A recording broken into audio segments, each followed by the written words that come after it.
Fala, gente amiga, tudo bom? Eu sou o Carlos Lose e este é o Batata Diário, o seu programa de dicas do Diário do Capitão.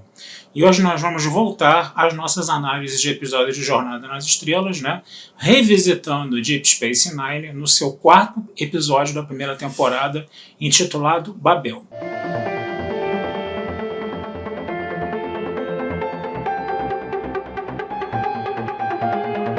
Esse é um episódio que está descrevendo uma história, né? É um episódio que está descrevendo só uma história fechada dentro daquele episódio, tá? Do que ele está falando? Ele vai fazer uma referência a todo o universo, né, de Jornada nas Estrelas, tá? De Space Nine ali, né? Do contexto ali da guerra entre os Bajorianos e os Cardassianos, né? Mas o que acontece? É um episódio que começa ali com o chefe O'Brien trabalhando, né? Cheio de defeitos para consertar na estação, e um dos defeitos está um sintetizador de alimentos. Quando ele mexe naquele sintetizador de alimentos, ele dá uma desligada, né? E liga de novo e passa a funcionar perfeitamente. O problema é que tinha uma espécie de maquininha naquele sintetizador de alimentos, né, que foi colocado pelos Bajorianos na época da guerra ainda.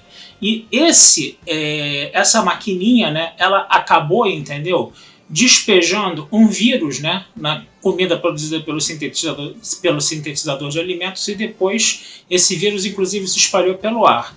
Era um vírus, né, que imitava a afasia, né, que o que seria essa afasia? O cérebro da pessoa continua a funcionar normalmente, né, só que as pessoas têm dificuldade de comunicação. Elas não entendem a mensagem que é passada para elas, nem elas conseguem passar uma mensagem racional para as pessoas, né? E com o tempo essa doença leva à morte, no caso, né? O que vai acontecer? Vai se ter uma espécie de corrida contra o tempo, né? Porque a estação vai ter que ficar toda sob quarentena, as pessoas vão ter que fazer isolamento, vai se discutir o que é atividade essencial ou não na estação, né? O Quark faz questão de dizer que a atividade dele é considerada essencial, né? Alguns temas aí que não têm sido muito estranhos aos nossos ouvidos ultimamente, né? Mas o que a gente tem aí também? A gente tem a situação de que precisa se descobrir um antídoto para isso, né? E como essa maquininha já estava ali naquele sintetizador de alimentos há 18 anos, né? Até você achar o cientista e até você conseguir levar o cientista para a estação para poder fazer um antídoto para isso, né? Foi um trabalho ali que a Kira teve que correr atrás, pagar um dobrado, né, no caso, né? E aí você tem essa situação, né, da Kira correndo atrás disso, né? E um dos capitães de uma das naves que estavam no anel de atracação da estação quis sair da estação à força e quase explodiu o anel de atracação todo, né? O grande problema é que as pessoas iam ficando gradativamente mais doentes, né? Praticamente toda a estação foi contaminada e todas as pessoas foram ficando doentes, né? Os únicos que não ficaram doentes foram justamente quem? Foram justamente o Odo e justamente o Quark, né? Eles que são unha e carne, né? Pra gente não falar o contrário aqui, né? No caso, né? E aí o que a gente vai perceber aí? Vai ser o Odo e o Quark que vão salvar a estação dela ter metade do anel de atracação explodido, né? Enquanto é a Kira que traz, né, esse médico aí, esse cientista, né, que na verdade não foi nem ele que desenvolveu o vírus, quem tinha desenvolvido o vírus já tinha até morrido, né, ele só tinha sido um assistente, né, e aí com as pesquisas que o Dr. Bashir já estava fazendo para conseguir um antídoto, antes mesmo dele ficar doente, né, esse cientista ele acaba finalmente desenvolvendo um antídoto, né. Então é um episódio que fala, né, sobre epidemias, é um tema que é já muito manjado, né? Um tema que já foi muito trabalhado em vários produtos culturais, né? Inclusive em Jornada nas Estrelas, né?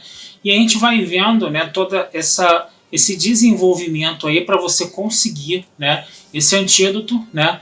E o episódio ele foca muito em cima da epidemia mesmo. O que é interessante de falar é que a gente vê, né, armas, né, dando armas que foram usadas em guerras, né, dando danos colaterais depois da guerra, né. Esse episódio, por exemplo, né, ele me lembra muito, né, a questão da Guerra Civil em Angola, né, onde todo o território de Angola praticamente ele foi minado, né, e até hoje você tem regiões em Angola que não são seguras de andar, que você pode estar andando e você pode pisar numa mina, a mina explodir, você perder uma perna, você perder a vida, né. Até hoje isso acontece, né. Então Deep Space Nine estava abordando justamente essa questão, né, de você pegar uma arma que foi preparada para ser usada durante a guerra, mas que ela é disparada, que ela é detonada depois da guerra, já em tempos de paz, né? É interessante a gente ver como esse episódio de arco único, né, ele está se integrando ao arco maior da série, né, que é a questão do pós-guerra ali entre Bajor e Cardassian, no caso, né? E outra coisa que é boa da gente falar desse episódio também é que foi um episódio que trabalhou bastante, né, o relacionamento ali entre o Odo e o Quark, né, que a gente já sabe que o relacionamento deles é altamente conflituoso, né, o Odo como chefe de segurança e o Quark como um comerciante inescrupuloso ali na estação, né, a gente vê que os atritos entre os dois são muito fortes, né. Mas o mais interessante aí é que é o primeiro episódio de Deep Space Nine que você vê o Quark tendo uma atitude mais altruísta, né? Porque chega uma hora que ninguém na estação mais consegue ficar nas operações da estação, né? Até o Cisco, né, já tinha ficado com os sintomas da doença, né? E de repente só sobra o Odo e o Quark para ajudar ele, né? E é o Quark, né, que teletransporta o Odo, né, pro anel de atracação para o Odo ir lá, né, e conseguir evitar a explosão, né, do anel de atracação lá no caso, né? E aí é claro que o Quark vai pedir uma coisa em troca, né? Mas a gente está vendo que é um primeiro passo ali, né, entre essa relação altamente conflituosa entre o Odo e o Quark, ter uma pontinha mesmo que pequenininha de amizade ali, né? Então é interessante ver como foram trabalhados esses dois personagens aí no caso, tá certo? Então é mais ou menos isso que tem para dizer, né? Ele é um episódio muito fechado nele mesmo, né? Ele é um episódio que cria uma situação, cria um problema e todo o foco da situação, todo o foco do episódio está na resolução daquele problema, né? Então não tem muito mais o que se dizer desse episódio, tá certo? Então vou ficando por aqui, desejando vida longa e próspera a todos. Esse episódio vai estar lá também analisado na Batata Espacial. E não deixem, né, de curtir, compartilhar e comentar o Diário do Capitão nas redes sociais, que essa ajuda é sempre muito bem-vinda, né? Sempre muito bem-vinda, tá certo? Um abração, fui, até a próxima.